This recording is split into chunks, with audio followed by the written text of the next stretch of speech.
Well, forget about bleach because a robot is actually able to kill coronavirus. A team from MIT has invented a robot that powerfully disinfects surfaces and, get this, neutralizes aerosolized forms of coronavirus. So for more on this, we welcome Daniela Roos, Director of the Computer Science and Artificial Intelligence Laboratory at MIT.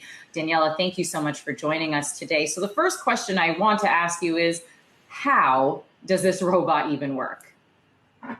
So the robot, you can see, it looks kind of like the queen piece of a chess set. It has a mobile base, so that is a robot that can navigate a space much like a self-driving car would.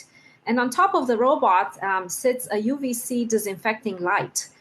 The robot is controlled by some powerful algorithms that compute exactly where the robot has to go and how long it has to stay in order to neutralize the germs that exist in that particular part of the space.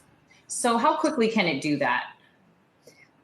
Well, the robot for the particular space we have deployed the robot in, which is the Greater Boston Food Bank, a space that is particularly important in Boston's fight against coronavirus, because a lot of people get their food and sustenance there. The space is 4,000 square feet. The robot can cover it in half an hour. We have computed the speed of the robot so that it delivers the right amount of dosage to neutralize the germs. So I'm thinking, as we're starting to reopen again, especially schools now starting to be reopened, can this be rolled out at scale, to neutralize the virus in, banks, stores, schools, perhaps for the fall? Exactly. This is such an exciting idea, to use the solution as a hands-free, safe way to neutralize dorms, hallways, hospitals, airports, even airplanes. Grocery stores. The solution can be deployed in so many different types of environments.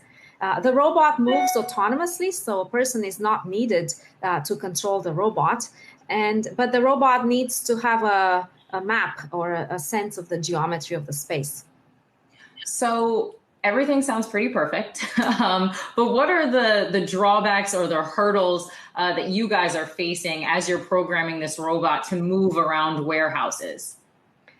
So I would say that an important part of the puzzle is that the light emitted by the robot is dangerous to humans, so the robot cannot be in the same space as humans. Or if people are around the robot, they have to wear protective gear. In terms of navigation, the solutions are fairly straightforward.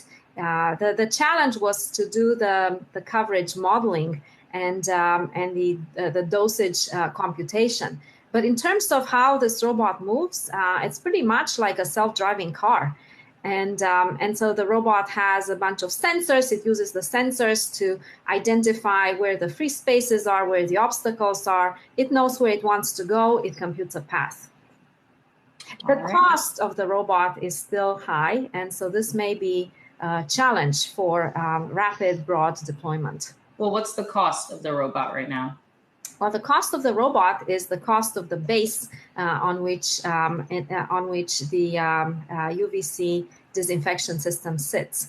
And so it can be adjusted according to what base you want to use for your space. But the robot can also be used as a service.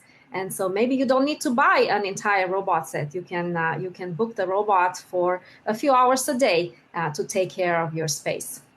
All right. Well, now I've seen everything. Don't need Clorox, don't need Lysol. You can just get a robot with a UV light. Daniela Roos from MIT. Thanks so much. Thank you.